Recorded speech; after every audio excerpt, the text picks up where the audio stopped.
My name is Brett Endies. I'm known as the Dog Savant. I've been training dogs for 25 years. My life's mission is to help people learn how to think like their dogs, to help solve their most severe behavior problems.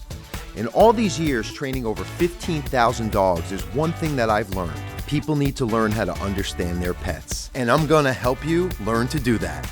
So the goal of this first episode is to teach you what I've learned in 25 years training dogs, is that the root cause of all behavior problems, it's them becoming too stimulated by everyday life events.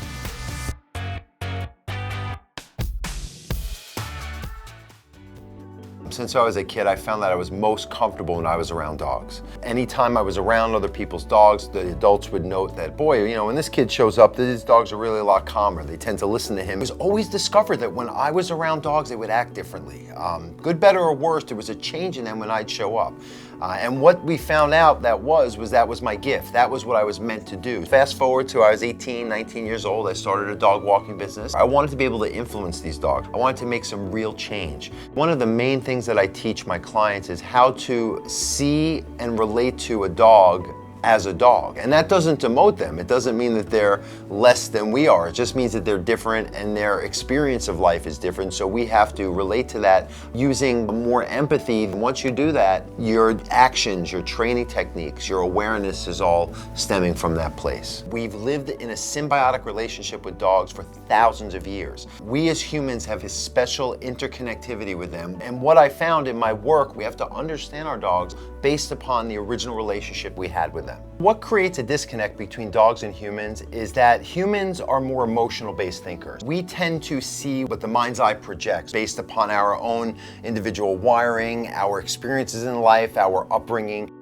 For animals, they tend to see things in a filterless way. They're taking it all in because they're wired more for survival. But we sometimes get confused as far as where our psychology ends and theirs begins. When I meet a new client, some of the primary things that I want to teach them is how to think like their dog. I want them to, number one, understand the root causality of the problem. So we're here in Hollywood. We're here about to see Olivia. Olivia is a Shih Tzu mix. She has some problems with allowing guests coming into the home. She reacts to them, has bitten a couple of people. Is this Olivia? Yes, it is. Hi, Olivia.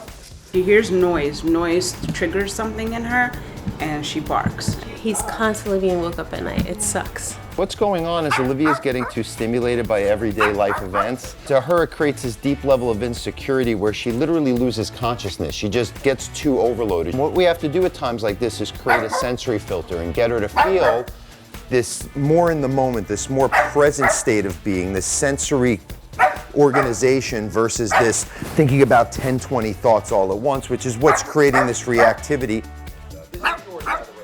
In itself, it's not aggression. It's really just a dog becoming too stimulated and not knowing how to process it. And what she's learned is this is a way to deal with this, because as a young puppy, she had kind of gotten away with this to the point where she thought this was supposed to be in the wheelhouse of to-do of life. Behaviors we see that we label as problems are really just coping mechanisms to deal with this internal feeling of their nervous system spiking. Nothing wrong with Olivia. Olivia is a great, smart dog. The real dog is this, not all that other stuff we see. That's just a reaction to a spike in her nervous system. She just learned to make that spike happen in everyday life. That's who a dog is, just chilling out and being at peace in our presence.